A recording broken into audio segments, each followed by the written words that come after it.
All right, here we are, Friday night. It's time for Decibel Geek Friday Night Live. Merry Christmas, Happy Hanukkah, Happy Kwanzaa, whatever it is you're celebrating this time of year.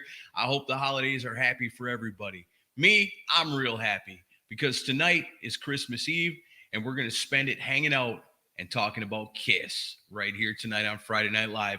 You know, I'm always joined by my main man, my best buddy, and my awesome co-host. He's over there. It's Chris Sinzak. Merry Christmas, everybody. My friend. Good. Hey, how you doing? Merry Christmas. All right. And of course, special guest tonight. Yeah, we've also got a special guest tonight, author extraordinaire, rock and roller through and through, awesome friend to everyone, the one and only Julian Gill. Welcome to Friday Night Live, my friend. Hey, Aaron. Good to be here. Chris, good to see you. And everyone who's out there already hitting the comments, good to see you all as well. So thanks for calling me special like my wife does. All right, yeah. I think all of our wives call us special. That sounds like a common bond we have. Right, that's, I wonder about that now. Oh, man, look at the comments going crazy already. Everybody wishing each other happy holidays. They're ready for KISSmas celebrations here tonight. That's exactly what you're going to get. We've got a special KISS edition of Bracket Brawl set up. We're going to go through and knock them out. 16 different things related to KISS. We're going to break them down. It would come down to number one, but we'll reveal what exactly the Bracket Brawl is just a little bit later on. Oh, Wisconsin checking in already. Hello from Wisconsin. You know, my Christmas present tomorrow, we're playing the Cleveland Browns. Yeah, enjoy. I shouldn't laugh because you never know. Shit can go crazy, you know. All right, I already got my favorite comment of the night. Julian's voice makes my wife squirt. Damn, which end? That's the worry. Wow. Well, we're going to be here for a while, so you better break out the towels. Yeah. And speaking of wives, I want to let you know that, look, I've manned up. I'm not drinking White Claw tonight. Oh, very good. What are you drinking tonight? I'm drinking Oasis Premium Hard Seltzer Strawberry Kiwi. So it's much more macho than White Claw. No, it isn't. I don't know about that. I had to try. Got kiwi in it. What the hell? Julian's drinking straight vodka out of a water bottle. Yeah, you're not fooling anybody. That's the Ace Frehley. Yeah. My days of chugging Smirnoff are long gone. It is pure H2O. Man, you were knocking a few back in past rockin' pods though. You gave up alcohol completely? No, I had some on my birthday for the first time in like a couple of months, but you know what? This whole pandemic thing has got me using alcohol as a little bit too much of a crutch. I got way too much stuff to do, so time to do a little body check. Now I'm officially old. Yeah, I can dig it. I went through that in the early days of the pandemic. I was like, I'm working from home, and I'm like, yeah, I might as well drink. And then the next day, I'm working from home, might as well drink. And it's like, then a week's gone by, and I'm like, I'm drinking way too much. And drinking high gravity, IPAs at that time, and yeah, my liver was not happy. I found a really good beer lately that I've been enjoying, and this was October the last time I had it. But Kona, Hawaiian lager. It's actually brewed in California, but for a beer that's not too IPA, in terms of kicking your ass with hoppiness and being too crafty is like how I like to call some of those IPAs. And I was drinking it in Hawaii, and it's just it gives me that nice vibe and very mellow, good afternoon drinking beer. So I'm a wuss. I can't get Sam Adams or Yingling here, so what am I gonna do? Oh, really? Wow. I would think you'd be able to get those out in San Francisco. That's odd. Oh, wow. Yeah, it's like Matt Porter would rejoice every year. He would come to Nashville for Rockin' Pies. Like, we can get Yingling here. I was like, it is. It's like a religious moment out there. You get to Nashville, the first thing you do is go get a nice cold Yingling. Yeah. Very cool. Well, hey, before we get into all KISS talk, because that's what we're here to do, it is KISSmas Eve. But Julian, you've got an amazing Aerosmith book that's coming out now, and I knew about this a while back because you sent me kind of a proof galley to check out, and it's Aerosmith on tour. And can you just describe a little bit about what it is? Because what I've read of it is really amazing. Well, thanks. I like what you did with the word amazing. That's covered in volume 2. It is, it is, and I've got one. It's another one of these. All right, wait. Hang on. There you go. Thank you. Yeah, #1 on Amazon today on Hard Rock. Nice. So we started doing some press for it and getting PR out yesterday. And it's just like I've done with the KISS touring history. It's reviews, it's insiders, except this one has real insiders. The manager of Aerosmith 72 to 84 gave me a lot of time. So it follows the same thing. There's a lot of KISS content as well. We get the Aerosmith side of the knife story when on one of the few occasions where Aerosmith and KISS performed in 74 at the shows together. So it follows the same thing and the same classic era, just like we love the originals era of KISS, those first 6 albums. It's the same story with Aerosmith for a lot of people. So it's out there. It's starting to ramp up. So thank you for the kind words. Thank you to, everyone who's mentioning it and supporting the project. Very much appreciated. And a big shout out to my PR guru who's getting me some mentions elsewhere and all around. So again, just waking up this morning with a hangover and seeing #1 on Amazon Hard Rock stuff. Good for the ego. And hopefully people will enjoy it and enjoy some of the KISS stuff in there. That's awesome. Very cool. Congratulations, my friend. Well deserved. Thank you, Aaron. Appreciate it. Right. So thank you, Sean. Julian is like a living, breathing mic drop. No, I'm not. But I appreciate the comment, Sean. And so where's the best place people can go to find the book? Would it just be Amazon? There's only one place. It is Amazon. Again, because I'm self-published, I don't have a lot of distribution other than Amazon, who can print it in Australia, Europe, and all over the place, even Canada. Awesome. Oh yeah, here's a great comment. Onward and upward. No, this actually exists. Yeah, it actually exists. This is real. It's got pages. And your money won't disappear like magic. Oh, yeah, it is kind of funny that a book called Magic has never appeared. It's just the irony is so thick in that. I wish it wasn't the case. It's a real bummer, especially all these things that have been going on these past 2 years. I know people have problems. I know things have been a challenge. I had that with this. I was delayed for a year getting out to New England and Massachusetts for the site stuff. So I know there are reasonable excuses for a delay, but not for being honest and vocal and talking to your customers whose money you already have. I didn't take a cent before I put this book out or any of my KISS books. It's always self-funded, all on me, all risk on me until it's in your hands or able to be in your hands. And that's an important differentiation. But, this is the season of goodwill. Let's be positive. Yeah, we'll stay positive. Sure. And then Aaron Baker says you need to be his voicemail as Gene Simmons. I would be a very bad Gene Simmons. It's like Gene Simmons meets Blackadder. The Cockney Gene Simmons. Well, no Cockney left in me. All right. Well, but yeah, so, big week for us on Decibel Geek. For those of you that are KISS fans, we had Mike Plotnikoff on this week to talk about the making of Psycho Circus. And, we're super appreciative of Mike for coming on and sharing his memories and, going over, dealing with our pestering questions and stuff. And, Psycho Circus is a definite polarizing record in history. And Julian, you said you listened to the episode. What were your thoughts on hearing what Mike had to say? Well, I was going to interrupt you, Chris. I was going to say, you know what, guys? Good job.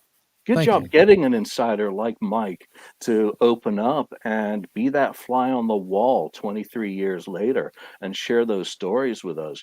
I was looking forward to I knew you were going to be talking to him, but I enjoyed the hell out of it, just listening to him tell what he remembers. And it gets tougher and tougher with each passing years to get these guys to recall the minutiae that we crave as KISS fans.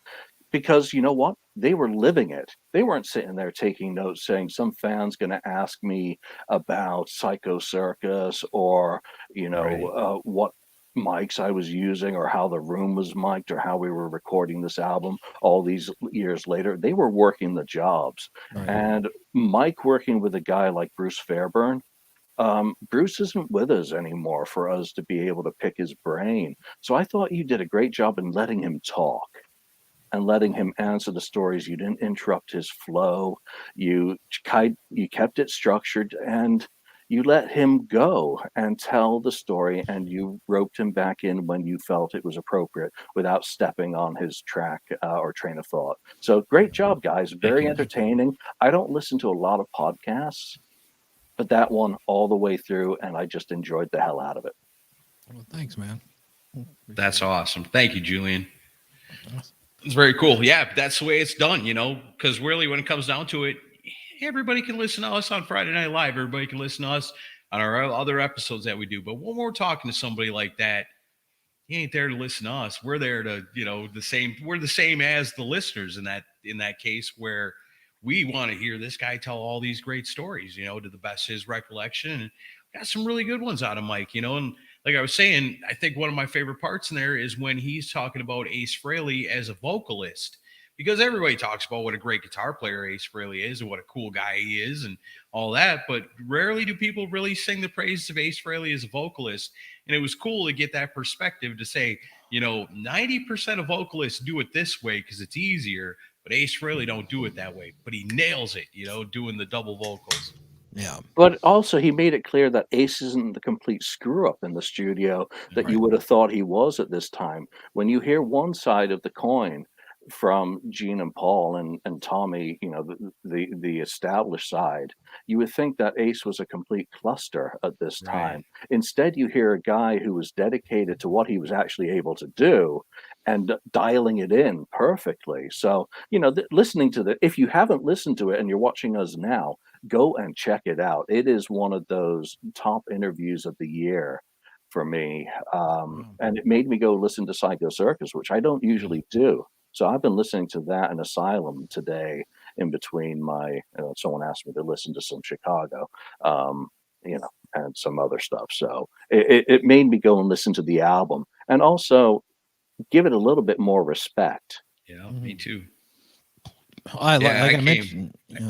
I came out of that respecting that album a whole lot more because I was just mad, mad because it seemed like, Ace Frehley and Peter Criss got pushed out. But then when you hear the story, it's really, there's a lot more to it than that. It's almost like, if we want to hurry up and get this done, we can take what we've already recorded with Tommy, or we can spend another month here and Ace Frehley can just learn these songs and we can record him playing it. And Ace and Peter probably said, you know what, if we don't have to do it, then just let's do it. Let's go for it. Bruce Fairbairn doesn't operate that way, Aaron. No, I'm working on a Permanent Vacation and Pump chapters for the next volume right now. Bruce Fairbairn expected you to come in, have your arrangements nailed down, know exactly which songs were on your A and B lists, and we've seen Bruce's A and B lists and C lists for the Psycho Circus sessions. And if you weren't ready, he wasn't waiting. He was, as Mike said, a bit of a headmaster, a taskmaster. Yeah. So he was professional. And like Mike said, he didn't want to be your friend. He was there to record you and to give you the very best produced album that he was capable of producing. And he had a very defined niche that he was going to construct. That's why you went to Bruce Fairbairn. You weren't going to him to do an Alice in Chains type album. He was going to give you just like Ron Nevison for Crazy Nights, a very specific dialed in sound and methodology that was perfect for Gene and Paul. And as Mike said, it wasn't his job to be part of any of the backroom discussions about those A and B lists. Gene and Paul would have done those with Bob separately. And all the engineer's job is a very specific role in that studio to capture the sounds and to follow the direction of the conductor. But I mean, I monologued. No, it's fine. But I mean, on that note, and I've said before, it's one of those things where if Bruce is known as being a taskmaster that doesn't want to waste time, was he really the right guy to get to do the record? Because I mean, it's the original guys coming back together again. And I know they wanted Bob to do the record, and he was busy. But I don't know. I can't help but think that This is just a missed opportunity. I still like I like parts of the record. It's still it's still probably my least favorite in the catalog next to The Elder, but no offense, Julian. I do love the book. I just don't like the record. But I'm wounded. I'm sorry. But it's just the missed opportunity part of it where it's like, I don't know. I mean, it made more sense when Mike was talking about how Bruce was like, we're going to show up and we're going to get this stuff done. But I can't help but think if like maybe an Eddie Kramer or somebody was on board and they took like a full year to do the record, it would have come out way more like what we all wanted, In terms of personalities, the completely wrong character to have in that producer role. Just like Bob Ezrin was a challenge in 1976 for Peter and Ace. You've automatically selected a guy who is cheese and chalk to Ace and Peter. Right. So that automatically excludes them and puts them to the side, which as employees per the contract that they signed makes it a very difficult, endeavor to kind of get into. I like some of the questions that you're asking about who was doing what and trying to figure out. And this is always going to be a mystery. I don't think we're ever going to know unless we get the actual track sheets and some of that Tommy video from those sessions of people recording. Tommy played bass on We Are One. Tommy did all the guitars on that song as well. So Tommy is all over this. I went back and listened to that little recording that I've got of Tommy talking about that. Tommy did the vast majority of the lead work and a lot of the rhythm on there, as well as Bruce, obviously, and that's Kulick coming in and doing some stuff. Yeah. So it's a mess. And, other than that, I think you have to go and listen to it independently without, kind of these preconceived notions of KISS. It wasn't the freaking Monkees. Take it as an album and try and separate yourself from the fandom and the Kool-Aid, maybe to a certain extent. Listen to those songs. Which are the good ones? I mean, you guys rave about Dreamin', Journey of 1,000 Years. Yeah. Psycho Circus itself, Into the Void. There are some good songs on there. There's also some absolute trash. Yeah, there sure is. What's your least favorite song on the record, Julian? I really don't like Within, and really, I finally found my way. That story about Aaron DJing. It's true. It's 100% true. I mean, the only thing that could have been worse is Nothing Can Keep Me From Keeping on You. What do you want to? Nothing can be worse than playing that, maybe. But that's the only situation in which I finally found my way wins anything. Oh man, I just love the way you tell that story because you can picture everything happening when you tell that story. I'll never forget I was cracking up at that. That was a great moment, Aaron. I loved it. Yeah. And I was talking to Chris the other day, and I was looking at my CD, and it's got the promotional stamp on it.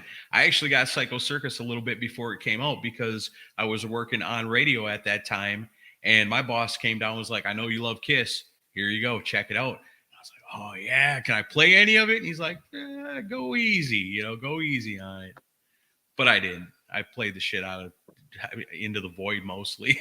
I played the shit out of it as well. I got it completely wrong. I said this is the best drumming Peter Criss has done in years. Right. My review's still out there from 1998, and I shudder every time I read it. It's hilarious. Yeah. I remember when was it The Rat on the East Coast leaked it, and all of a sudden Real Audio and zip files were flying around. Wow. I'll tell you, and I forgot to mention it on the episode, but I'll tell you a story. I got set up on a blind date through like a friend of a friend with a girl who, I guess for lack of a better term, she was just basically a groupie type girl. And the date sucked. We had nothing in common. We just had no chemistry. And but like when the date was interesting though, because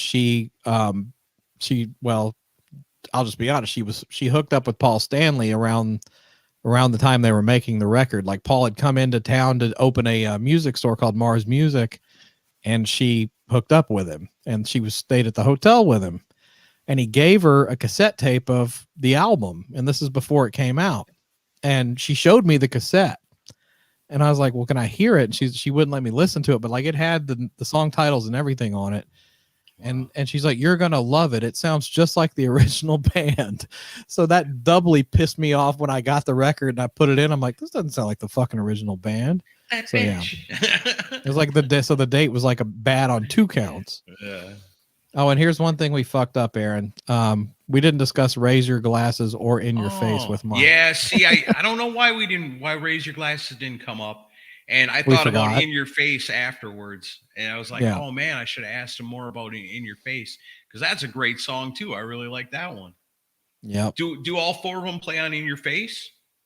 No. No. No, Who plays on In Your? Julian would know. Who plays on that song? I'm guessing Tommy. Yeah. Yeah, I think I think it is the musical track. I don't know. I can't remember. This is why I do books, because I can't remember crap. Yeah. This guy doesn't remember anything. And as for I don't see who the Facebook user was who said calm down. I'm nice and calm now, but I you put a quarter in me. I'm like Lonnie when I get going.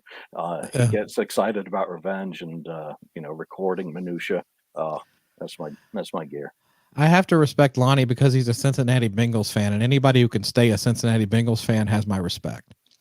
Yeah, it's hard not to kind of jab him every week because his teams. I mean, I feel so bad for him. I'm a Tom Brady guy, so. Oh well, nice having you on the show, Julian. Yeah. Don't get mad and throw your computer or anything. only winners have temper tantrums. Yeah, that's pretty funny. Poor Lonnie. No man, but yeah, yeah, it was a fun thing. So I've belabored it long enough, and I teased this earlier. So Mike Plotnikoff was nice enough to send us a handful of photos that he took during the making of Psycho Circus, and also Julian was nice enough to provide me with because we were talking about on the episode about how I want to hear the song Rear View, and Mike had sent me a picture of the like a rough mix tape, and it had that listed. I'm like, I really want to hear that, and he was like, I don't have a DAT player anymore, but apparently it was part of the leaked songs that came out, and I missed it, and so there's a little bit of Rear View and a little bit of I'm going to rule the world on here, but this is our KISSmas gift to you guys that are watching, and this is a little bit of Psycho Circus, the making of. Here you go.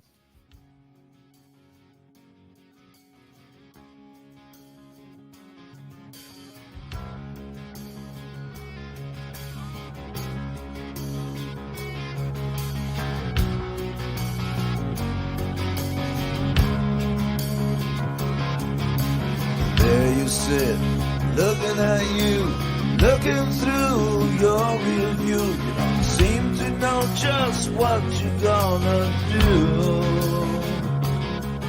Well, the world is spinning round and round, and you're just going along for the ride. Well, I guess we're all just passing through.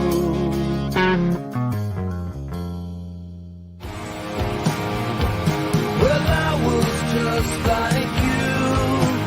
Well, I know that's all true, but here's hoping all your dreams come true forever. Well, I wanna rule the world. I wanna rule the world, but it would be nothing without you to see me through until the end. But just to say, I wanna rule the world. So there you go. We'll get a high res of that track sheet right at the end there. That was really Yeah. cool, and it's only because you showed me that DAT tape or the cassettes that I figured out that the song that is actually on the Psycho Circus sessions that circulate now was called "Passing Through," as the kind of vocal indicates. And it was only by listening back to that I figured out that was Rear View. So Okay. now we know the real title for it, which is really cool. You know, you're always learning something new in, history. And that's Right. awesome. I love it. I'm completely blown away. It's a song by Gene Simmons. It's called Rear View, but it's not about a nice butt. It really is about reflection. What the hell? Come on, Gene. What's wrong with you? What's going then on? And then they used it as a tag to another song. They used it as Oh. the intro. It kicks into what is it? One of the songs, I think he put it on Asshole. I don't remember, but they did like an outro metal thing. I with know it. what you're talking about. I can't think of the name of the song, but I know exactly what you're talking about. It is on Asshole. The Weapons, I think, of Mass Destruction. Weapons of Mass Destruction. Yeah. So I want to go listen to those Psycho Circus sessions again tomorrow, because there's a few that didn't make it onto the CD because of length. I think there was more than 80 minutes that made it out into the community. Yeah. Well, the interesting thing was, I didn't realize that Sweet and Dirty Love was a Psycho Circus tune demo, and it shows up on Gene's Asshole record, but It's a Rock and Roll Over demo. Oh well, yeah. I mean, I get that, but I didn't know it was demoed for Psycho Circus, and then it winds up because there was that whole rumor that because it's got the backing vocal that sounds like Paul in part of the song on Gene. I saw the whole tracks from those leaked demos. I was like, I bet I'm going to hear Paul on that part, but he's not on that part. So, but I still think it's Paul on Gene's solo album, don't you? Who knows with Gene's stuff? Gene doesn't even know who's on it. Even the guys who play on Gene's stuff on the vault say, "Is that me on that?" I don't know. So when in doubt, it's probably Paul, and on the older stuff, it's probably Binky. So there you go. But nice little bass run at the end of Rear View as well. You guys there? Yeah. All right. Think so. Sorry, I think somebody from Kiss Camp has infiltrated my internet for a second. But no, I think I don't know. I mean, you said Binky. What you talking about? Binky Phillips from the Planets? Yeah, he played quite a bit of guitar on demos. I don't think he even knows exactly which ones he's on. Did that's somebody I'm surprised none of the Kiss podcasts have interviewed. That guy seems like he would have a bunch of stories about Kiss. Holy shit, his stories just about rock and roll in general from 1964 through the 80s. His stories are absolutely insane. That guy's got to do a book because he shouldn't blow all that stuff on podcast, like the original Kiss crew did. Save it, let it all out in one wad. Wait a minute. Ouch. We got good stuff out of Moose. I mean, I was proud of those interviews. Yeah, then everyone read the book and they're like, well, we've heard all this stuff 10 times before. Well, that's their problem. I tried to get Moose to drop in tonight, but he wasn't able to make it. But that's a shame. I hope to get him for the Aerosmith book to get one Kiss voice from the knife fight in as well. I was never able to connect with him. He's a great guy. Yeah, he is. Yeah, he's a sweetheart. And I still want to get like a Kiss roadie roundtable of guys from the early days. I still think that would be a cool thing. Without a doubt, and even from the 80s, to get some of the crew who were, say, working Animalized tour or Lick It Up tour, to get some of the stories from the road during those times and have them all reminiscing at the same time. Because once they start reminding themselves of stuff, then it gets real. Then it gets censored. Yeah. Well, I saw that for the A&E documentary, I know Rick Stewart said that a few of those guys were interviewed and then they didn't use any of it. Yeah, but they've got it in the can now for down the road. So who knows what happens? I think with the documentary, they probably brought together so much stuff, including all that sort of footage we only saw like seconds of. It was enough to kind of be a cock tease, but to know that there's more of it probably, and more interviews and all sorts of stuff. I don't think we'd ever get to a Get Back situation of 8 hours for Kiss. That'd be awesome. Oh, I love that. 8 hours of Get Back, Psycho Circus. Wow. Maybe Destroyer. I don't think I want to watch it for Psycho Circus. But Carnival of Souls. There you go. Remember that little Easter egg that was on Kiss? Oh, yeah. I would love to watch all that. I saw, we mentioned with Mike in the interview that, he remembers Tommy Thayer filming a lot of that stuff. It's like, so there is footage of that around somewhere. Yeah. Tommy's retirement plan. Well, I don't know. And let me put you on the spot, Julian. So like, you're part of the elite group of people that, that has KISS video no one's ever seen. I mean, is there really that much out there that would blow our minds that's left, or is most of the good stuff already come out? Yes. Oh, come on, don't do that. I'm to be perfectly honest. While I know some of the video that's out there, I'm still more of an audio guy. I just never got off on the video stuff. Obviously, I did end up buying some video, which is mostly out now. But in terms of the early stuff, yeah, there's more. But what can I say about that? I give my word to people and I keep my word. So Yeah. I can't go into more detail than that. Same with audio. There is always hope that there are going to be opportunities for this stuff to come out. Unfortunately, a lot of it is tied into profit motive. When I shell out $5,000 for stuff, it's not going to be given out freely. Right. No pun intended. There is a hope to do something with it, but there's also a mechanism in place, at least for me, and everyone's different who gets into this gig, because we do the work to find stuff and lever it loose to make sure that when I kick over, that it doesn't go to the grave with me. So right. There's always those things taken into account. So would I like to do something with stuff? Yes. Would I like to see people see it? Yes. Come on, I'm a fan. It's not just business. I've let a lot of shit out over the years. So I don't want to get into the hoarding side, because I do both sides of it. I buy stuff deliberately just to let out because I'm a fan. And then I have bands who hate my fucking guts because I have stuff that they don't have. So, well, can you clear? Is Superdome 1982 actually exists or no? I have no idea on that one. I don't think so. But who knows? I love to be wrong. I always say that. Always love to be wrong. We need more creatures footage. We gotta have more of the pro stuff. I think I figured out who Facebook user is. Aaron, you can figure that one out, can't you?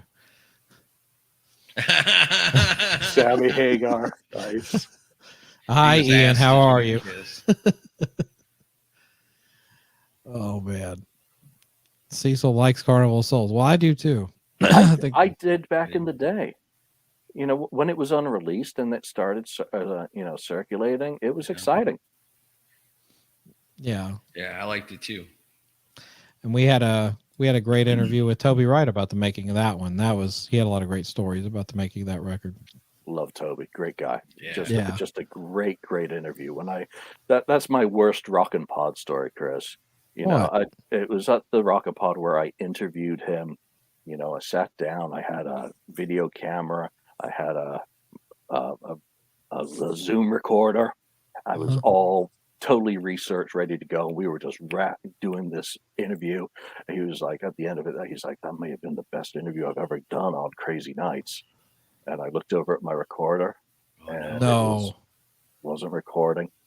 Looked at my camera, and it was the best interview I've ever had with someone, and I've got nothing either. Oh, don't feel bad. We've been there too.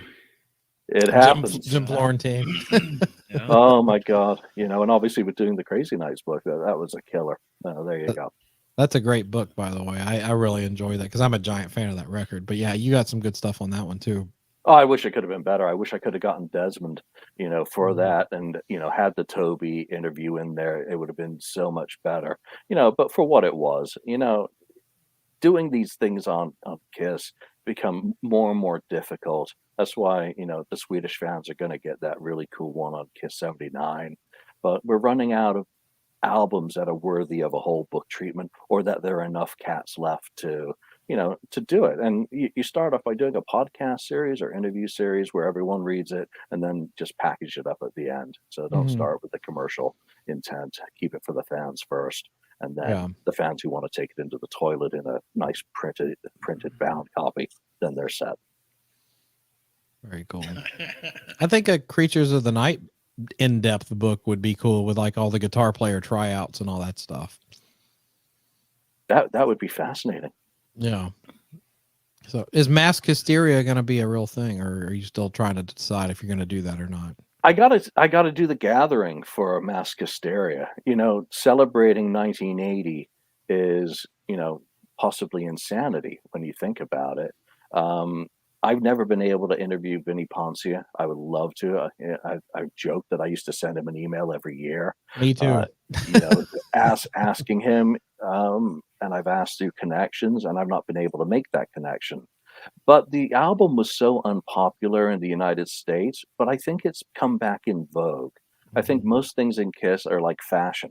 Everything comes back in style eventually, whether or not it was in style when it was released. So I want to do it, but I got to do it right. It's got to be pictorial. It's got to be fan photos, no pro shot stuff. I just don't want to deal with that. I've got a lot of stuff from around the world. But it's more of an international project than an American one because there was so little once they got out of the studio. But the story of Phonogram and what's going on internally with Peter Criss leaving at the time is also really interesting. So we'll see. Once I've gathered and I've taken a little bit of a break, he said, while working all day on volume 2 of the Aero book, I'll see what I have to see if it's reasonable. And that's why you don't take money up front for these things, because I'm still doing spreadsheets on this as to whether it's feasible. Cool. I got to do an interview with Bob. I mean, unfortunately, it was towards the end. Oh yeah, Cecil, thanks for saying that. Yeah, that was a really difficult one to do with Bob because he wasn't at a good place at the time. And if we only knew then what we know now, I think I would have handled it differently. But I let him talk. And it was difficult to do because I wanted to be respectful to the guys in KISS and to his brother as well. But Bob was really suffering, and he was kind of lashing out in different ways, and I don't know what the details are, and I don't care. So I tried to do it in a decent way. Did you hear our interview with Bob? No. Aaron, you have to tell the story. Aaron, tell me about it.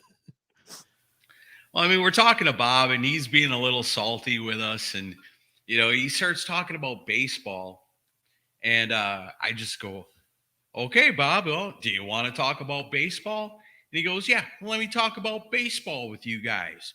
And he starts talking about the Yankees and goes on and on and on. We just let him go on and on and on. And so then finally we swing it back and we start talking about music again, and he gets a little nicer, and but he had this long stretch talking about baseball. So what we did back then is we'd take a break in the middle of the show. And so going into the break, Bob started talking about baseball. And so I fade it down in the edit and go, okay, well, while Bob's talking about baseball, we're going to take our break and do this, And then partway through, I go, hey, let's check in with Bob. And I fade it back in, and he's still talking about baseball. So I fade it back out, and we go, okay, so let's talk about this for a minute. And then when we come back in after the break's over, I fade back in right when he's wrapping up his whole baseball thing. Oh my God! Bob was a character. My first interaction with him was where was it? It was at the Indie Expo when I was getting that guitar signed for the Rockin' Pod. Yeah. So I walked up to his table. I think he was like the first guy. I'm like, hey Bob, I'm trying to get this guitar autograph to help raise money for the Rockin' Pod. And I showed him the flyer, and it had a picture of Vinnie Vincent on it, and he got triggered and went off on me. He said, what the fuck do you think you're doing, bringing something to do with Vinnie Vincent to me? That guy ripped me off $500. Yeah. And I'm like, oh, well, I'm very sorry to hear that, Bob. But you see, the guys who are organizing it are really good people. And, we're trying to get all the talent here today. And he had 15 minutes of ragging on me. And then at the end, when he'd blown off steam and I'd smiled and sat there taking it, he said, okay, give me the card. I'll sign it now. Thanks a lot. And then he did this huge ass signature. He did like a mini signature all over it, not leaving anyone's space. So it was a Vinnie Vincent signature. The good part that happened later was as I got all the talent to sign it, and Andy Moyen helped me with a lot of them as well. I took it into another Kiss guitarist, and he said, who the fuck would sign it that big? Didn't leave me any space to sign the guitar.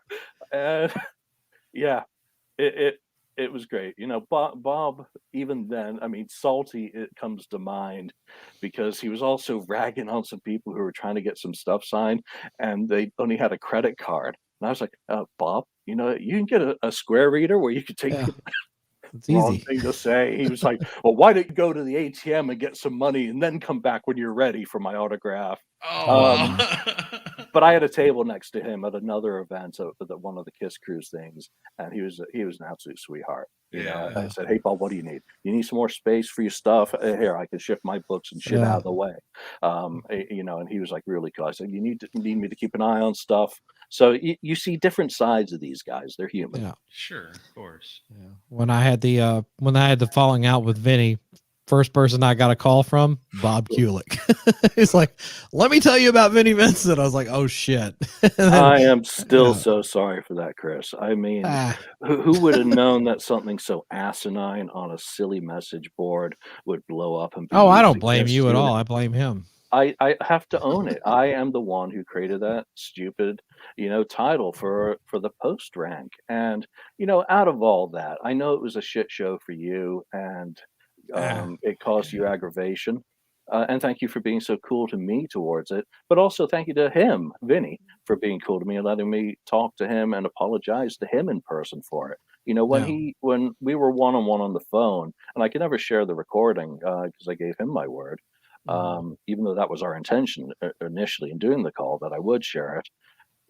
I got to tell him, Vinny, I'm very sorry. And he sat there and gave me silence for a minute. And he said, well, I appreciate you apologizing to me.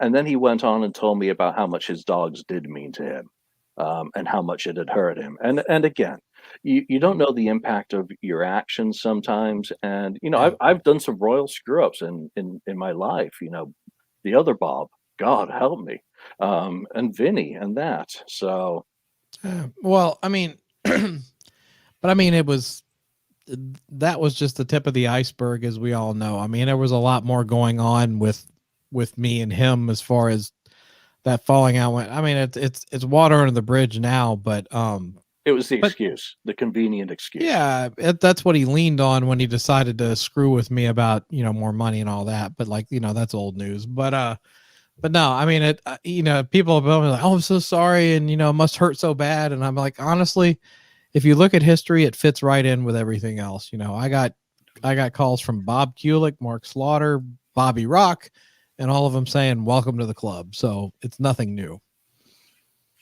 Yeah. Yeah. But Aaron and I talked about Vinny on a show a few weeks ago, and I'll be honest, I don't hate him. I wish him the best. I hope things go well for him, but I'll never work with the guy. Yeah. I've kind of lost my kind of passion for Vinny's music in the years since his return, which is unfortunate. But that's just what it is. I've kind of moved on. I still like the music, though. I'm not going to downgrade that. Systems Go is still better than the first album. No, you're wrong. I'm poking the bear. Yeah. No, first album's way better. Yeah, the other one's more melodic. I like them both. Yeah, I'll give it that. All right. But all right. So Aaron, do you want to take over now and start Bracket Brawl? Sure. Yeah. If you're ready to start Bracket Brawl, throw up that awesome graphic. Oh yeah, the one with no sound. I'll make the sound for you. All right, here we go. You ready? Boom. Bracket Brawl. So we just make our own sound effects. All right, so we had to come up with 16 things for Bracket Brawl. First one we did was the new metal Bracket Brawl with Joshua Toomey. And then last week with our good buddy Bushy, he came on and we did albums of 1986, in which the winner of that, who did win that? David Lee Roth. Oh, David Lee Roth. Yeah, David Lee Roth. Eat 'em and Smile. Won album of 86 last week. So this week we want to do a special Kiss one. So we had to figure out what are 16 different things that we can come up with Kiss in order to make ourselves a bracket brawl tournament. And so what we've come up with is the stages, the different stage shows of KISS over the years. We're going to discuss it with Julian. I've got them all ranked out here. We got them all bracketed up. And if you're ready, Chris has even got visual aids for us in case we can't quite remember which each stage looked like. And we're going to talk about it. We're going to figure out our favorites, elimination style, till there's only one true champion of KISS stages left. Yes. So if you're ready.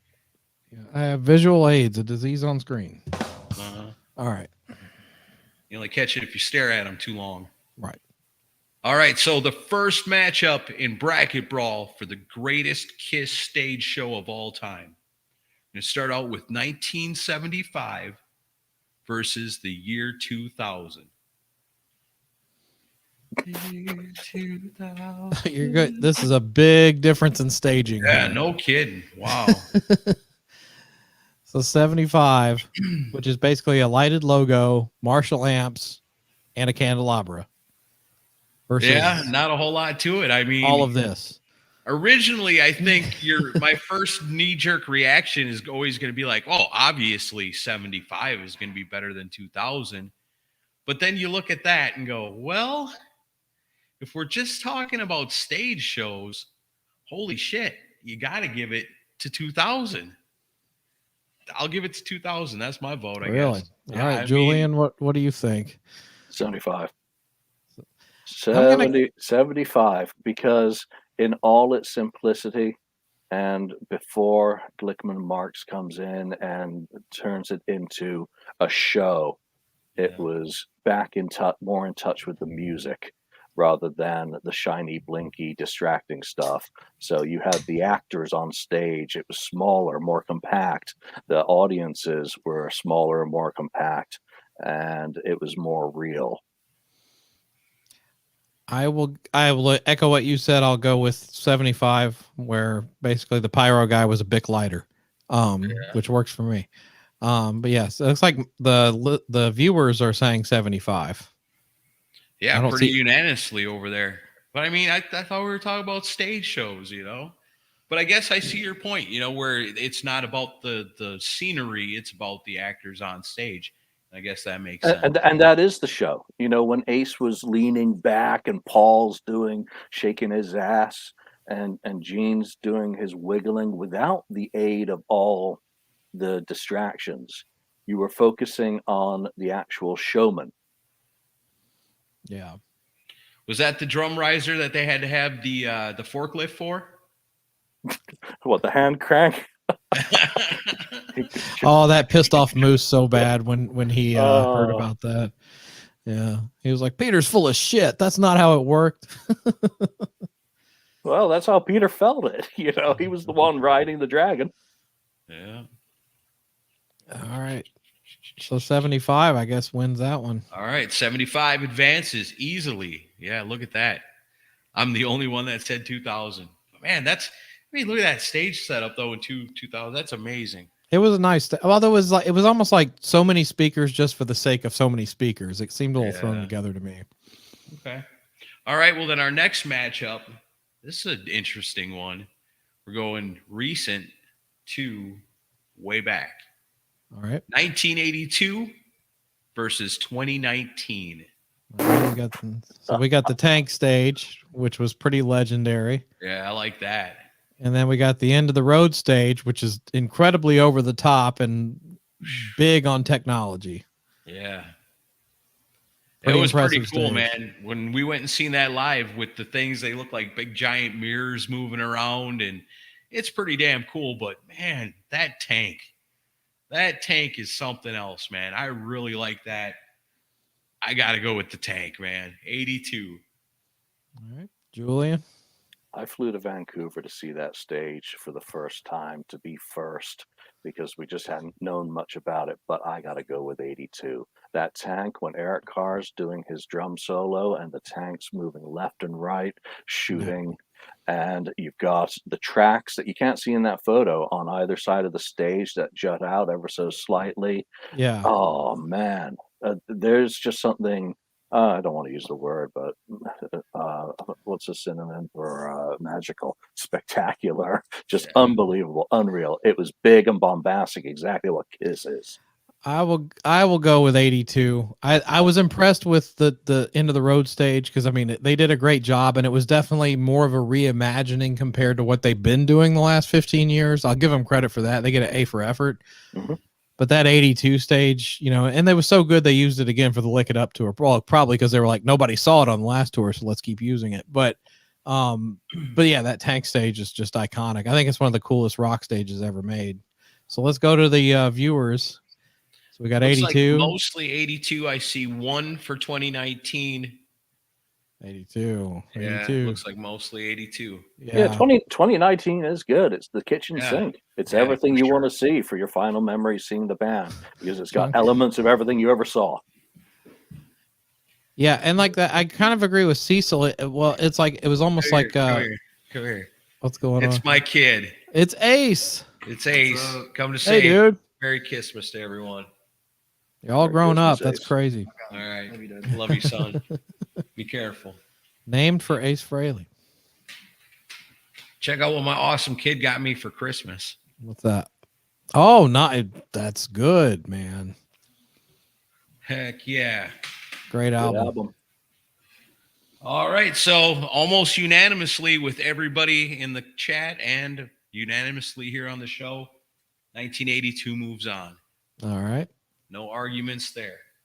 All right. So then our next matchup is going to be 1985 versus 2004. This is easy for me. Oh, God, no brainer for me. You're going with 2004, right, Julian? Oh, no. This was your entryway with Kiss, Asylum era, right? It was. That's the tour I wish I'd seen the most. That's the one, second only to Creatures, that I'd love to see a full pro shot show of with that logo and the steps on the side versus that in 2004. 2004, you know, really lacks imagination. It's just pruning back what they had in 2000, basically. I did like the little TV screens. I thought it was kind of cool. I hated the digital logo. Oh, really? Aaron, what do you think? I don't know. It's not. 2004 doesn't really pop, but I kind of like 85. I like this big yellow stairs on the side. They're huge. And I like the giant logo. It's massive. Takes up the whole backdrop. I got to go with 85. Yeah, I do too. 85 is just way better, and that's one of the cool. I mean, Asylum's not a great look as far as their costuming goes, but the stage show with the logo was really impressive in my opinion. There goes another preconception out the window. When you start this, you think Asylum, oh, that ain't gonna be any good. That ain't gonna advance nowhere. But then you know what? That stage show actually was pretty damn good. They had a lot of good lighting on that as well. If you look at Eric Carr's drum solo during that tour, and they changed the stage up a few times as well. So, you know, it's got a lot of colors, but it's also well done. So it goes well with the costumes. Green Bay, Wisconsin bomb threat in 85? I guess so. I never heard about that. Huh. 1985, even though it has the Golden Girls outfits. Yes, that's correct. Yeah, exactly. One very, very bad wig. All right. We can always do this again with the costumes too from each one of these eras. Yeah. Oh, yeah, we're gonna do a costume bracket brawl one of these days too. But yeah, I mean, so 85, Asylum wins. Yeah, no problem. All right, so the next one, this one's gonna be, people are gonna love this. I think this one will be pretty easy too. 1978 versus 1996. Is anything gonna beat this? Let's go ahead and predict it now. Yeah, that's pretty tough to beat right there. I mean, so it's this versus this. Yeah. I'm gonna go Julian, ahead. Do you have any thoughts on this one? Now. Yeah. Lots of lights. Please put the other picture back up. How's Thank that? you very. Yeah. Come on. That. I know they tried to update it. I know they tried to bring new technology to represent that and magnify it in the fans' mind, but you could just never not open a Live 2 and kind of gaze at it lovingly. They should have just replicated this. Just bigger. Yeah. Yeah. Because I mean this is not. I mean, it was a fun show. Don't get me wrong. I pretty much teared up when they came on stage, but I mean, but that, come on. It looked, 96 looks good, but it's not that. No, All right. definitely. This is gonna be a clean sweep, I'm sure. Let's look at 78 all the way. We still got, that's just the first side of the bracket. You never know how these things line up. 78. So the next one is 1976 versus 1998. All right, let me catch up here. Hang on. 76 versus 98. All right, well, let's get. All right, so 76. I did want a shot before the show because it's so hard to see the damn Destroyer stage on any of the pictures where they're playing. So that it was imaginative. And then, but even worse for Psycho Circus, that's the craziest thing on the vast internet. I couldn't find a good picture of the stage show for Psycho Circus, so that's the best I could do. Well, Psycho Circus was the big screens with the 3D, right? Yeah, and the two logos on either side. So they're actually not that different then. If you think about the failure of the 3D and how a lot of the effects that were, so creatively, designed didn't quite work out on the Destroyer and Rock and Roll Over tour. I mean, look at that though. Now that we've got the plans in the Destroyer 45, box set, 76 all the way. I was so far away from the stage in 98 at Dodger Stadium that I couldn't see the damn thing. I was also snowblind, but I didn't mind the Psycho Circus show. I actually enjoyed it. It was cool when you're there, but it didn't like replicate well on film or anything. And I thought the 3D thing was it was great in concept, but not great in execution, in my opinion. Yeah. Psycho Circus was like Jaws 3D. Yeah. Aaron? Well, the Destroyer one, is that the one where it's got like different sections or like different things? Yes. Like you got the desert over here and you got the mountains over there kind of a thing? Yep. And the fall away cityscape in front of the amps that collapse at the end, and the Frankenstein machine. Right. Lots of cool stuff. So much in there. Yeah, Frankenstein machine puts it over the top for me. I'm going 76. Shock me.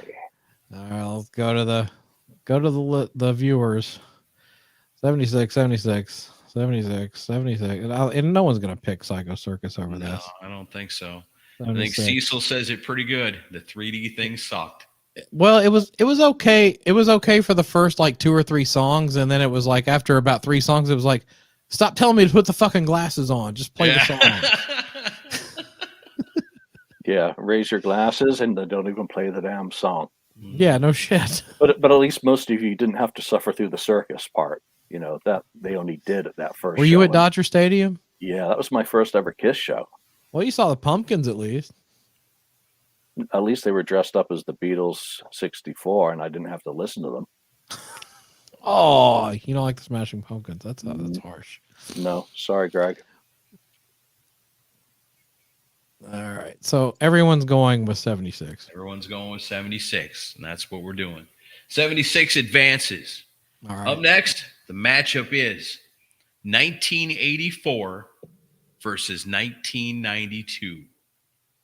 Now, this is more of a challenge. This is a battle here. So you got the Animalized stage, which was pretty cool. Yeah. And then 92, you've got the Liberty stage for Revenge, which I thought was amazing. That's pretty awesome, too. That's Destroyer 2. All right. Aaron, what are you picking? It's a tough one. I, grew up on Animalized Live Uncensored. Watched that thing over and over and over again. Fell in love with that stage setup. Love the ramps that they can run around on. Yeah. Always thought that was pretty cool. I don't know. That Revenge with the Statue of Liberty, that's pretty badass. I'm going to have to go with 92. Now, I might be biased because that was my first show and it blew my mind. So maybe, but Look at that. That's cool. You know, It it was looks badass. like there's amplifiers stacked and then an explosion happened, you know, and they're just all over the place. And the Statue of Liberty is just too cool. The face falls off and the skull underneath and the middle finger goes up. Yeah, 1992, I think. I'm going to go with it. All right, Julian. I'm going to represent Lonnie. 92 all the way. That's a great photo, by the way. I haven't seen that one, but that really makes the stage look badass. Yeah, I think that's from the Bethlehem rehearsals is where that was taken. Yeah, we're gonna go 3 for 3. I'm going with 92. I love 84 though, because Yeah. I watched Animalized live uncensored. I rented it so many times that the video store guy, after like the 20th time, he just gave me the tape. He goes, "Here, just keep it." He's like, "You're the only person that rents it. Just keep it." Didn't they come down on a hovering thing on that one for the first time? Yeah. Which they also wound up reusing on the farewell tour. Yep. The same piece, I believe. That was a cool entry. You know. Yeah, I did like that, and I love where the ramp comes down for Black Diamond, and then they run up the ramp. So it had cool elements, but you can't beat the Statue of Liberty on stage. I think that's too cool. So all right, let's see what the viewers are saying. All right, so we got 92, 92, 92. The finger.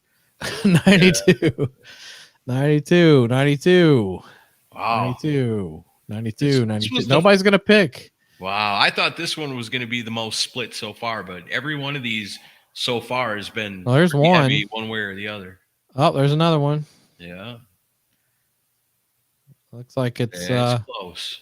It's like, yeah, but it's like 20 to 3. So Yeah. 92 wins. All right. Good so matchup. Far, so good. We got 4 more years to go through. We got 2 more matchups before the end of the first round. So up next is 1987 versus 2012. All right, so we got Crazy Nights, which had a great logo, but not a lot else. And then we've got the infamous Spider stage. The Spider's badass. I thought it was really cool. I thought it was actually pretty creative. It didn't walk out into the crowd like Gene promised, though, but it was kind of cool. All right, Julian, what do you think on this one? I'm having to think about that. You know, the Spider was a great way to kick it up a notch and actually try and do something new and different, but the damn thing never worked properly. So stuck. yeah, you know, great concept, but a little bit too technical. I mean, really bad idea to take something that complex out on the road where it's getting shifted around on a daily basis. I'm going to go with, you know, Crazy Nights, because even with Paul not being the greatest, you know, this is Paul's Animalizer Asylum tour, for where Gene looked terrible. I didn't think Paul was that great, but this show had an elegance to it. And with that, it was the last tour with that big ass logo, wasn't it? The real logo. So yeah, give me this one and all the Shakara stickers. Those always win. Yeah. Aaron, what do you think? I'm gonna go with the Spider. Like I said, I seen it on here. The Spider was fantastic when it worked. I saw the comment. That's Julian's right, but man, what a cool looking thing. Yeah. I wish it would have worked all the time. You know, that would have imagine them doing Crazy Nights with the Spider. Well, everybody knows my unabashed love for Crazy Nights, but I'm gonna go with the Spider as well. I think it's a cooler stage show. Nice. All right, so we'll go with here we go. Let me catch up here. Looks pretty split. But they both suck. All right. 2012 Spider was fantastic when it worked. Yeah. 2012 87, even though it was blah. Oh, it's pretty split. Crazy Nights 87. The Spider should have been a Psycho Circus thing. Great ambition, piss poor execution, very KISS. Well, which stage are you talking about, Sean? Oh, he's talking about the Spider. Either one, yeah. 87. Boy, I don't know. How do we decide what's the winner as far as among? Well, I guess we both picked. The three of us get the final vote. Yeah, so we're going. People are there to try to convince us otherwise. Okay. So 2012 moves on. That's the first kind of modernish one that's won so far. Yeah. All right, and for the last matchup in the first round, got 1979 versus 1990. Oh, this will be an interesting one. Dynasty Tour versus Hot in the Shade. Wow. Look at that. Leon Sphinx was pretty damn cool. This is the only time I'm gonna go first. Hot in the Shade by a long shot, in my opinion. Yeah, it is pretty awesome. Let me see the other one more time. Huh. And just remember, at the start of the Dynasty show, you had them all bathed in their individual aura lights. You know, That was the coolest thing about that show. Yeah. yeah. But I think the Sphinx show, I mean, I'm biased though. It was my first Kiss concert was 90. So, I mean, I was completely in awe when I saw this live. Yeah, it is pretty great. I'm going to go ahead and say 1990 also. All right. Julian? Everything about 1990. It's just amazing, even down to the dripping water. Yeah, I thought that was cool too. Here we go. We got 90. 90. Ugh, gotta go 90. This is tough for Cecil. See, you don't 90. want to. It's not about the lineup and it's not about the costumes. It's just about the stage. Sean's referencing my favorite Gary Corbett story. Yeah. Where he triggered the forever chorus backing vocals during God of Thunder. Awesome. And Gene was ready to murder him at the end of the show. Pusher Man. Yeah. If we're talking about Dynasty Tour, stage attire, yeah. Yeah. 90. Looks So like there you most go. people are saying 90. Is another more modern, on the more modern end Yeah. of the KISS spectrum that moves on. And that one is cool because it really, if you look at everything we've looked at so far, that one is far and away the most different than any of the other rest. Like if you looked at that and didn't know nothing about KISS, you wouldn't think that that was a KISS stage by looking at it. It almost looks more like an Iron Maiden-ish type Iron stage. Maiden or Santana or something Or like Dio or something like that. that. Dio, yeah. All right, so that wraps up the first round. Now things are going to get a little bit tougher. So in the first matchup of the second round, we got 1975 versus 1982. So the alive era versus creatures. I think the tank march is on. I'm going to stick with 82. I think that tank is just the coolest. All right, Julian. I was delaying to see what some of the audience was saying. No, I'm with Aaron. It's got to be the tank because it's the tank. Yeah, I got to go with the tank as well. It's a clean sweep. Yeah. But let's see what the listeners are saying. Looks pretty split over there. 75, 82, 82, 75, 82, 75, 82. Pretty split. Hack. It's pretty close for the listeners, but I think we all agree. The tank is one of the best things ever. Yeah, for sure. The tank moves on. All right, so then in our next matchup, we've got 1985 versus 1978. Oh, Asylum. It's the battle of the versus stairs. That's child abuse. Yeah, I'm not happy about this. Because I do love this Asylum era cool. staging. I don't like the costumes, but I do love the stage. This stage would have worked for the makeup version of Kiss. Oh yeah. Even though they probably wore more makeup on this tour than they did in the 70s. Just Maybelline. I don't know. How do you go against this? I don't think you can. I don't know. Julian, what do you think? I'm not going against that, Chris. All right. Aaron, you agree? I'm not going against it either. Yeah, 78's gonna win this. Let's is anyone gonna pick 85? Let's see, 78. Amber did. 78. Oh, yeah. 78. We don't even have to ask this one. Amber, you're the outlier. Oh, JJ McElhenney. Yeah, He he's picked got it an too. 85 in there. So yeah. Yeah. But the majority of you agree with us. Yeah. Well, you know what? Thank you guys for holding the banner for Asylum, even under those circumstances. Well, Yeah. that stage was great, man. Yeah. Oh, it was. You know, and when you start this, like you said, just off the top of your head without really thinking about it, you don't think, well, Asylum's not going to make it out of the first round, but Not bad. I tell you what, though, if it had come down to Asylum versus Hot in the Shade, I might have picked Asylum just for the fact that they fucked up their logo so bad for Hot in the Shade that it still irritates me. Like, who the hell designed that logo? The ugly K. Yeah. And then they kept trotting that damn logo out over and over again over the years. It's like, quit using that stupid thing. Paul should have refined it.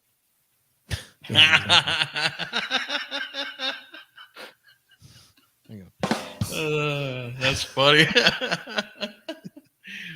Kiss fan comedy in the house tonight. If you don't know, you don't know. Wow. All right, next matchup. 1976 versus 1992. Ooh, Destroyer versus Revenge. You know, Revenge is just such a visual thing, and Destroyer is flat. You know, they say that nobody could really see the intricacies of what was going on that stage so much because everything was kind of flat.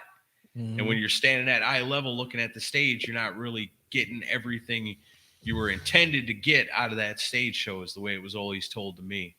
And that, well, there's no mistaking how awesome that is. I'm going to step out. I'm going to say 1992. I'm going to go 92 as well. What about you, Julian? I got to go 92. All right. Just from the pictures. I mean, for the same reasons Aaron described, that enough of the elements weren't visible in 76, though it was their first time really putting on a production. But yeah, but it seemed like the 76 stage design was like, well, this is going to be entertaining for the band. Right, yeah. Who else is going to see it, you know? It's cool for them. They get to really enjoy it, you know, and check out the different sections of it and all, but nobody else could see it. See a lot of 92s in there. Not a 92. So the Revenge stage doing really well here. Just a few 76s. And Cecil says, I'm on an island. All right. Is. You got a few people with you. Yeah, it's a tough one. All right. So 1992 moves on. That's a great stage. It's hard to deny it. All right. So then in the final match, in the second round, it's 2012 versus 1990. The Spider versus the Sphinx. Spider versus the Sphinx. Spider, Sphinx. I'm not picking against the Sphinx right now, so I'll go with 90. Yeah, Sphinx is pretty cool. You're gonna go with 90? And then, like you said, the Spider was great when it worked. Man, that Sphinx is cool. Didn't it shoot lasers out of its eyes and everything? And Yeah. talked and did all that good stuff. It even sang Forever. It even sung Forever once in a while. Yeah, 1990. Yeah, I'm going with 90 also. All right. So it's very interesting as we come down to the quarterfinals on this. Well, let's see what the people are saying real fast. 90, 90, 90, 90, 90. Nah, nobody's picking 2012. Yeah. All right. Goodbye, Spider. Yeah. Spider's gone. Long may you weave. All right. So for the quarterfinals, this is pretty interesting. We're going to have 1982 versus 1978 and 1992 versus 1990 in the final two matches. Ooh. All right. So that's pretty cool stage shows, all of them, all from different eras, all over the place. You got two from the 90s, one from the 80s, and one from the 70s. So first matchup, the Tank versus the iconic Kiss Alive 2 stage. That's pretty difficult. That Tank is awesome, but man, look at that. I can't go against the fucking Alive 2 gatefold. I mean, come on. That's the only thing that would beat the Tank, in my opinion. So, yeah, I'm going with that.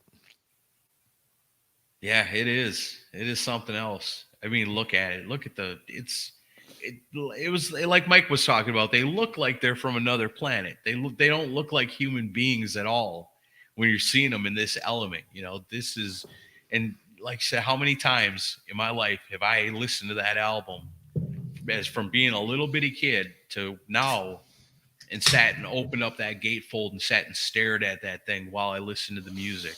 Yeah. Too young to go see it, but man, I sure lived it in my mind. in my imagination over and over again. You Julian, just can't mess with 1978. Julian, you're going with the tank, right? I am. Are you? Yeah. I am. Because that 78 picture that we're all drooling over, the shows didn't look anything like that. I know. Yeah, that's true, though. That is smoke and mirrors. The tank was real. The tank existed. What you see is what you get with that bad boy. So I'm going to take reality over fantasy, even though we're talking about KISS. I'm still going with 78. I'm still going with 78 also. You're outvoted, Julian. I'm sorry. That's all right. I can't drag you out of your happy place. All right. So then we got the 82, 78, 78, 78, 82, 78, 78, 78, 78, 78. Most iconic. We're not talking costumes, though, Cecil. Good point, Julian. God damn it, Julian. Changed my mind. Tank. Yeah. Vast majority still picking the Alive 2 stage. Yeah, it's got the edge. Come on, it's super. It's it's classic KISS. It's iconic. All right. And in the other quarterfinal shows. matchup, Battle of the 90s, 1992 versus 1990. This pisses me off. Damn. I love both of these so much. Other than the Sphinx, there really isn't a whole lot going on there. I mean, the Sphinx is so much, it's massive, it's huge, it does all these cool things. But if you take the Sphinx out of the equation, really ain't a whole lot going on there. Here you got the Statue of Liberty, but there's still all kinds of other stuff going on. You got the amplifiers all over the place. You got, the brick wall there, it looks like, and it's the in the 90s, you don't see it in this picture, but I remember when they came to Nashville, they had it was like a subway stop part of the stage. Yeah, I remember that too. So I don't know, man. I'm going with 1990. I'm still going to go with the Hot in the Shade tour. All right, then I'm going to go 1992 and make Julian be the tiebreaker. All right. Am I going to be Mr. Bad Guy? Okay, stage. You said stage show, right? Yeah. Do you want to know what the people are saying? Maybe they can sway you. Yeah, come on, people, sway me. I'm malleable.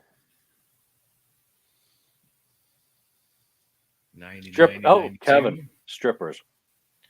Ah, yes. How could you forget? That's part of the stage show, isn't it? That's one hell of a stage show. Now, that said, in 90, you got the laser show and Eric's incredible. We did have lasers in 92, though. Eric Singer's drum solo had lasers. Oh, God, this is tough. Is it going to be Running Water or Middle Fingers? I'm going to go with Revenge. Right. Revenge beats Hot in the Shade. Lonnie, those are for you. That was awesome. Did not definitely think that a tough one. Way. See a couple that say it's pretty tough. Not sure if I can vote. Flip a coin between the two. A lot of 90s, a lot of 92s. Pretty much split down the middle on that one. At least it didn't have a screwed up logo. Yeah. That's true. So that was the tightest battle so far, I think. Yeah. But indeed, it's Revenge for the win. So that brings us down to this. This is what we ended up with here. Interesting that it came down to these two. So we got 78. And yes, it's a fantasy, Julian. But still, look at it. Thanks for pissing on our parade. Versus 92. Versus a nightmare. It's one of those things. So if we're looking at stage show, transport the band that played in 92 onto the stage in 78. Does it work? And transport the band from 78 onto the stage in 1992. Does it work? Which one does it work better for? Oh, that would be so cool to see Makeup Kiss and on the Statue of Liberty stage. Damn, you might have swayed me with saying that. Yeah, this is difficult. You got to take it all into consideration. I'm gonna Damn, I can't believe I'm going to do this. I'm going to vote for the revenge stage over that. Wow. Yeah, I'm voting for 92. What are the people saying? They're all saying 78. A lot. I don't know. We got a revenge for the revenges in there. 78. Love Gone Alive 2, 78. 78. We're going to get hung if we don't pick 78. Revenge Show would have been great on the Freedom Rock. Yeah. Imagine if the 78 stage had strippers. Kevin Jepson likes boobies. So if the 78 shot is total bullshit, then revenge. So that's interesting. Well, guys, bad news. We lost another stripper tonight. Walked over the wrong flash pods again. Yeah. All right. So I already went. I'm picking revenge. You're beautiful, and we want you to be a part of this, but we need you to sign these waivers first. Where you go out there and dance in a war zone. You just can't mess with 78. I'm going to make Julian be the bad guy again. I'm going with 78. You just can't mess with that. Have fun, Julian. Now, Julian, it looks like it's, I don't know, a lot of people voting for 78. Iconic with the staircases, the cats in the riser, all that great stuff. But I mean, Revenge, pretty iconic in its own right. It is. But when you think about iconic, I got to go with 78, whether it's fantasy. KISS is all about fantasy. KISS is about our dreams and escaping reality. And come on, man, that just sums it all up in one picture. And there you have it. As predicted by Chris Czynszak himself, 1978 runs the table all the way to the end. And according to Bracket Brawl, on this fine Christmas evening, this is the greatest stage show KISS ever did. 1978. Where did that come from? I had it loaded up from when Ron put it in there, so I figured I might as well use it. All right. Nice. Another fun Bracket Brawl. Thanks, everybody, for participating in that with us. A lot of good discussion, some agreement, some disagreement. But in the end, like Cecil says right here, 1978 was KISS at the peak. Yeah. You can't mess with it. That's cool. Yeah, I guess we all kind of knew that was going to be the one that won, didn't we? I think so. But you got to give some of them other stages props. The Tank made it quite a ways. Revenge did really good. Asylum did pretty good. So don't take none of them away from, I know that's the one we all want to picture. When you think of KISS live, you picture that Gatefold of Alive 2. But man, they had some other great stage shows over the years, even the Sphinx. Yeah, and that's the one that they decided to try and imitate in 1996, to update. They didn't go back to Destroyer. They didn't go back to the first show or to Dynasty or to anything else. They went straight back to 78 because that's the biggest part of KISS that most people, they figured, remembered them from. Mm-hmm. For sure. There you have it. Bracket Brawl, KISS stages. Well, Vinny's bringing the Tank stage back next year in Nashville. The same. It's one of those motorized kids tanks from Walmart. You know it. Yeah, with a garbage can on it.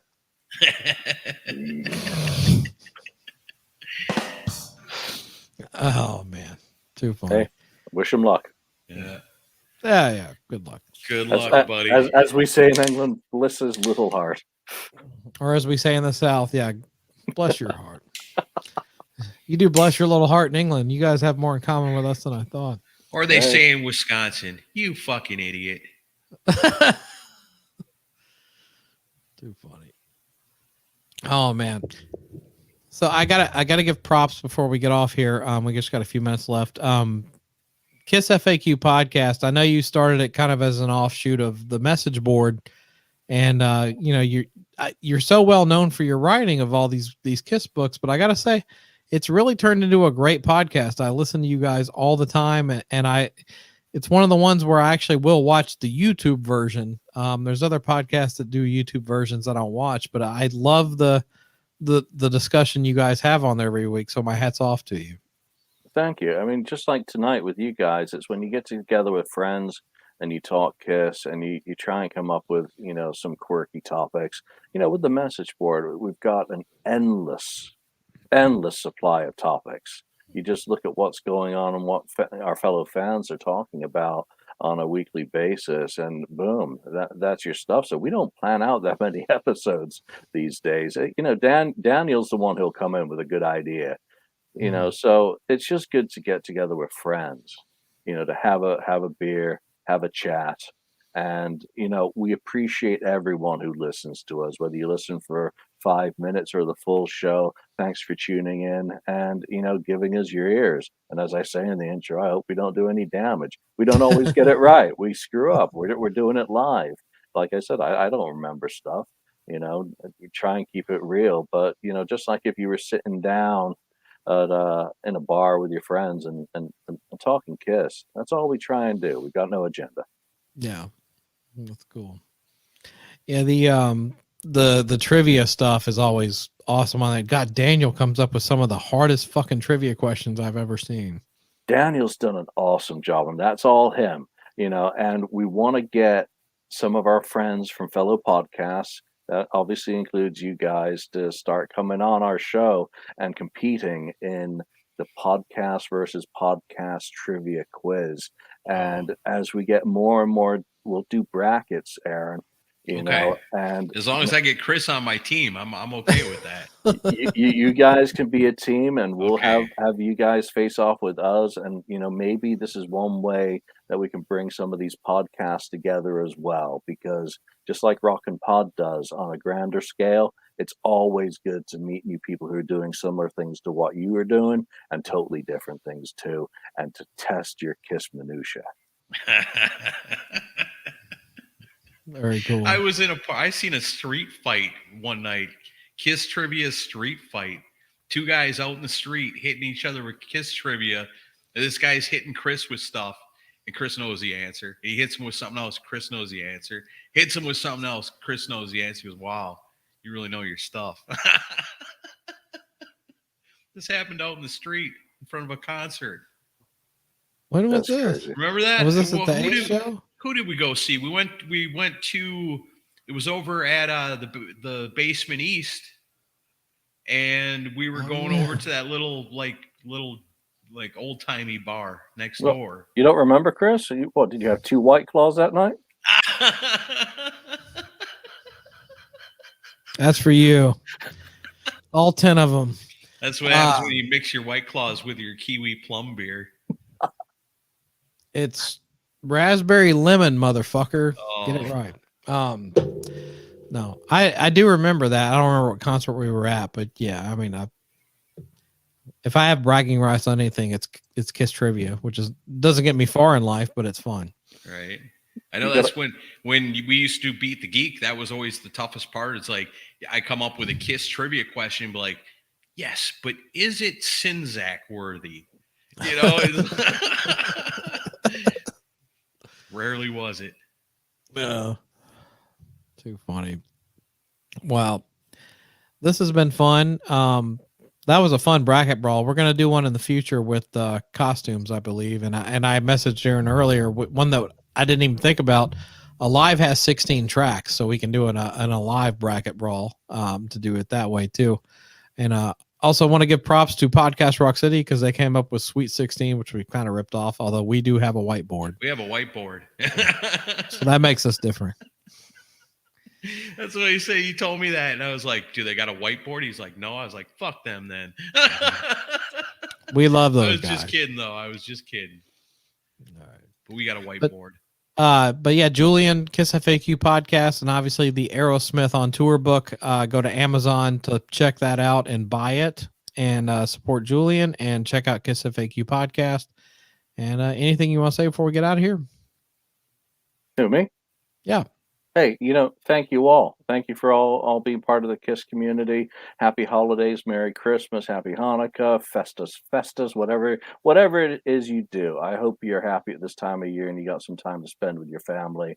And have a drink for Ron. Will do. All right. Awesome. Thanks, everybody, for joining us. And have a Merry Christmas, and we'll see you later. See ya.